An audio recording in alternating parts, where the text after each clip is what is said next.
Ang paniniwala ng mga tao ngayon tungkol sa angels and demons ay hindi naaayon sa katuruan ng Hebrew Scriptures. Ito ay nagmula sa mga paniniwala ng mga Gentile beliefs. Hiram ang konseptong ito mula sa Persian mythology at Greek mythology. Gaya ng naipaliwanag natin sa mga naunang videos, ang labanan sa pagitan ng kabutihan at kasamaan ay hindi katuruan ng Biblia kundi nagmula sa paniniwala ng ibang bansa sa labas ng Israel. Gaya ng demons na nagmula sa Greek spirits na tinatawag nila na demon. Pero hindi po masama lahat ng demons. Ang pagiging mabuti at masama ay depende sa kanilang mission. Gaya ng angelos o angels na ang ibig sabihin lang naman ay messenger o tagahatid ng balita o mensahe. Kahit sino, tao man o espiritu, ay pwede maging angel o mensahero. Pero ang mga Greek translators ng Biblia at mga Greek writers ng extra-biblical writings, ay binuo ang concept na may labanan sa pagitan ng evil forces at good forces, na parang gaya sa Star Wars movies. Ang mabubuting espiritu ay tinawag na angels, at ang masasamang espiritu ay tinawag na demons. Na parang mabuti lahat ng angels at masama lahat ng demons. Pero hindi po ganoon ang nakasaad sa Biblia at kahit na sa realidad sa labas ng Biblia. Ang tungkulin ng mga angels ay pwedeng masama at mabuti. Ang tungkulin ng mga demons ay pwede rin na masama at mabuti. Depende po ang lahat sa kanilang mission. Halos pareho ang dalawang ito. Ang kaibahan lang ay ang messengers ay pwede kahit sino, kahit na ordinary na tao. Pero ang demons ay tumutukoy lamang sa mga espiritu na messengers, na kung minsan ay sumasanib sa mga tao. Ang tawag talaga sa Hebrew Scriptures ng mga heavenly beings ay hindi angels and demons, kundi mga seraphim, cherubim, ophanim, galgalim, iron, serim, at mga Bnei Ha-Elohim. Kaya ang paniniwala at katuruan na meron ngayon tungkol sa mga angels and demons ay mga gawa-gawa lang ng mga tao batay sa mga Gentile beliefs at kaiba sa talagang itinuturo ng Biblia. Kasama na sa maling paniniwala na ito ang tungkol sa Satan at Devil. Malayo ang paniniwala ng mga tao ngayong tungkol sa Satanas at Diablo. Lalo na ang katotohanan na hindi pareho ang Satan at Devil. Hindi sila iisa. Magkaiba po sila ayon sa Biblia. Magkaiba po ang Satan sa Hebrew Scriptures at ang Devil sa Greek Scriptures. Originally, ay wala pa ang konsepto ng Satan sa Hebrew Scriptures. Nang lumitaw ang katawagan at karakter na Satan sa Hebrew Scriptures ay kaiba naman ito at malayo sa Satan na alam ng mundo ngayon. Ito ay dahil ang katuruan tungkol sa Satan ngayon ay hindi nagmula sa Biblia. Kundi ito ay isang paniniwala na natutunan ng mga Jews at mga Greek sa Zoroastrianism.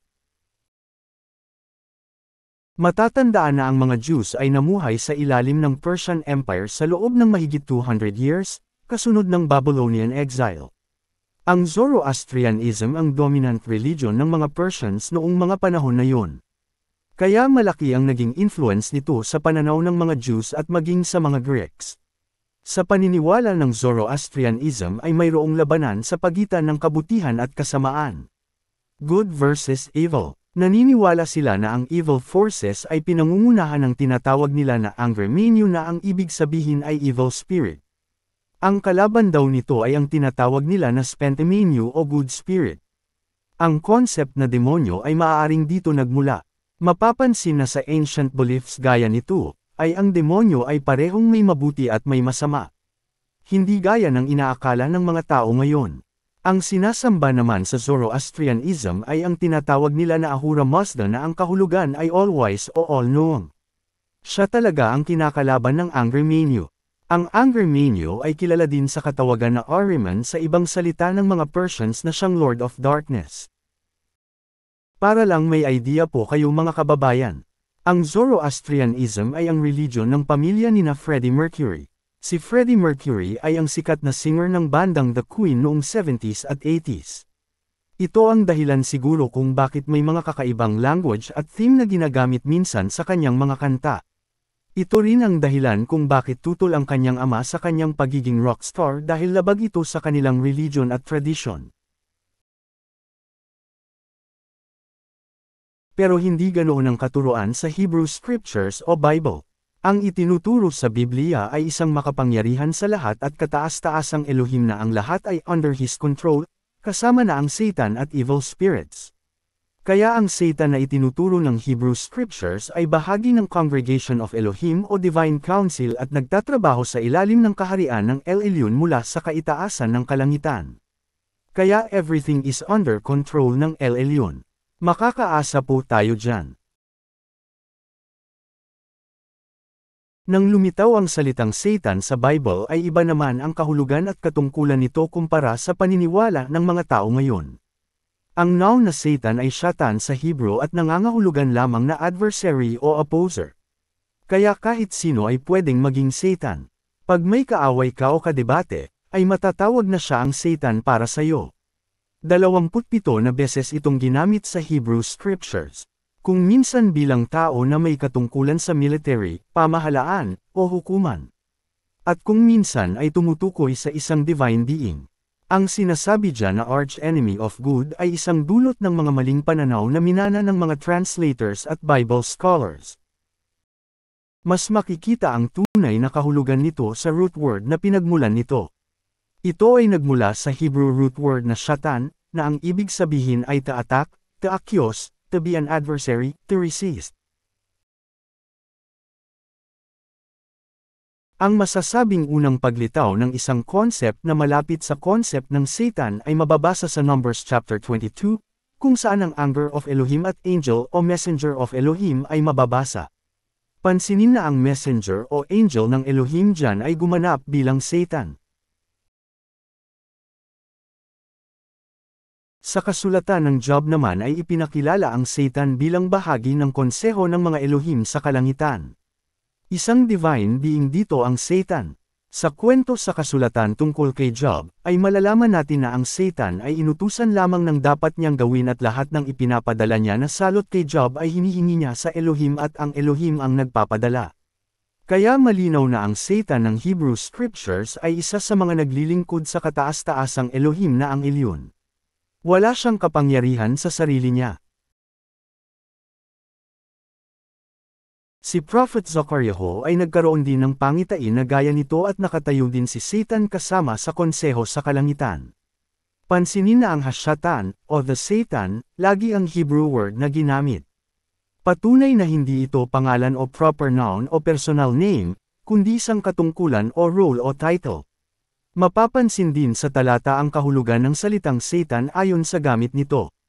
Kaya ang kahulugan ng Satan ay to resist, to oppose, to be against. Pero may isang pagkakataon na walang ha, o the, kundi Satan lang ang salita na ginamit. Ito ay mababasa sa 1 Chronicles chapter 21. Sa unang pagkakataon ay nagmukhang pangalan ng Satan. Tandaan lang po na sa Hebrew ay walang capital at small letters kaya baliwala po ang kisang para gawing issue. Ito na kaya ang Satan na sinasabi nila? Hindi pa rin po. Ang mas nakakagulat dito ay dahil ang kwento sa 1 Chronicles chapter 21 ay may kaparehong kwento sa 2 Samuel chapter 24. Kung saan ang Elohim ang nag-utos kay David sa halip na ang Satan. Sa Christian mindset ay imposible na mangyari ito. Papaanong nangyari na ang Satan ay ang Elohim? Kaya mag-iisip sila ng kung ano-anong palusot na dahilan para mapagtakpan ang kanilang maling paniniwala at katuruan. Pero kung susuriin ng mabuti ay parehong kwento talaga ito at iisang pangyayari lang. Mali ba ang Biblia? O mali ang Christian beliefs? Alin ang mali? Sigurado na hindi ang Biblia ang mali. Mapapansin na ang Satan dito ay tagapagpatupad lamang ng kalooban ng Elohim. Kaya hindi pa rin ito ang Satan na pinaniniwalaan nila. Malinaw na ang paniniwala tungkol sa isang independent evil leader na tinatawag nila na Satan ay hindi katuruan ng Hebrew Scriptures. Iba ang Satan na sinasabi sa Hebrew Scriptures. Ang Satan ay isang special messenger na pinapadala ng Elohim depende sa sitwasyon. Pansinin ang anger of Elohim sa 2 Samuel chapter 24, at ang anger of Elohim sa Numbers chapter 22. Nagpapadala talaga ng special messenger ang Elohim upang gawin ang isang special task. Kapag sinabi ng Elohim na may gagawin siya sa lupa ay hindi naman siya mismo ang gagawa kundi nagpapadala siya ng special messenger upang gawin ang special task. Isang halimbawa ang pangyayari sa original Passover sa Exodus. Ang sabi ng Elohim ay dadaan siya sa Passover night upang patayin ang mga panganay sa Egypt. Pero hindi naman siya mismo ang pumatay talaga sa mga panganay na Egyptians kundi ang destroyer o ang tinatawag ng iba na death angel.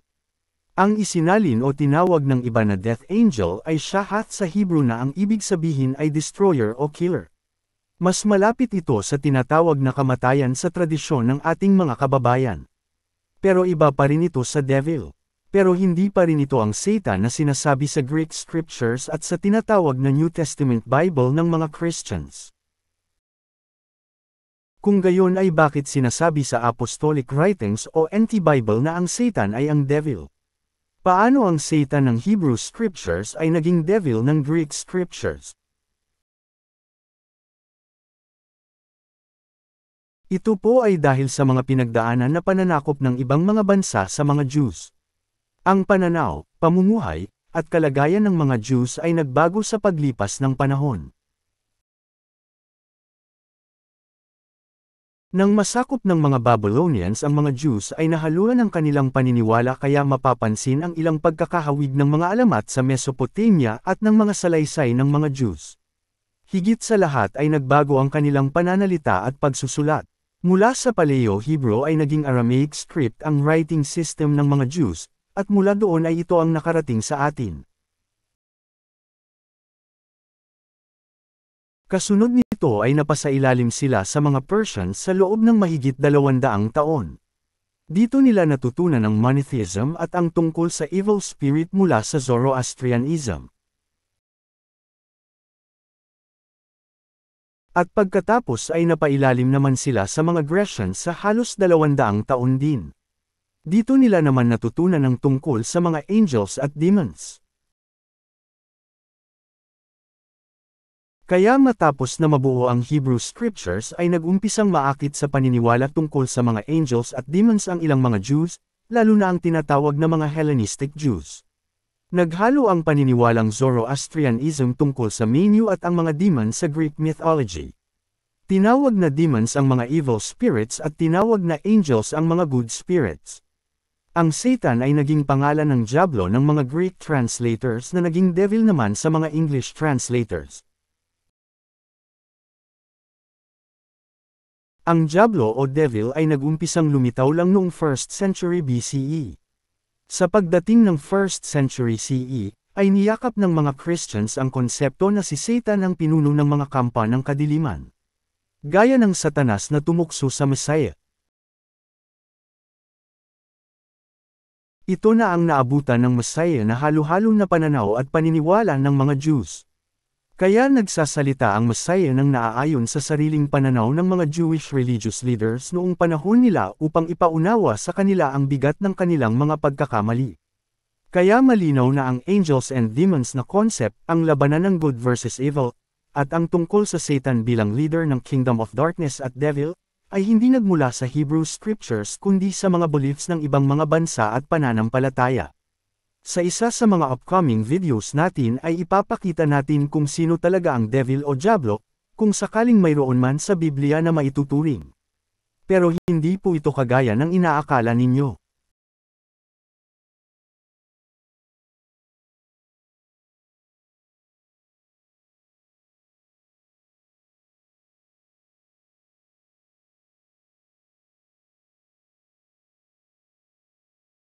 Paki-subscribe upang maging updated kayo lalo na sa mga darating pa na mga videos at announcements.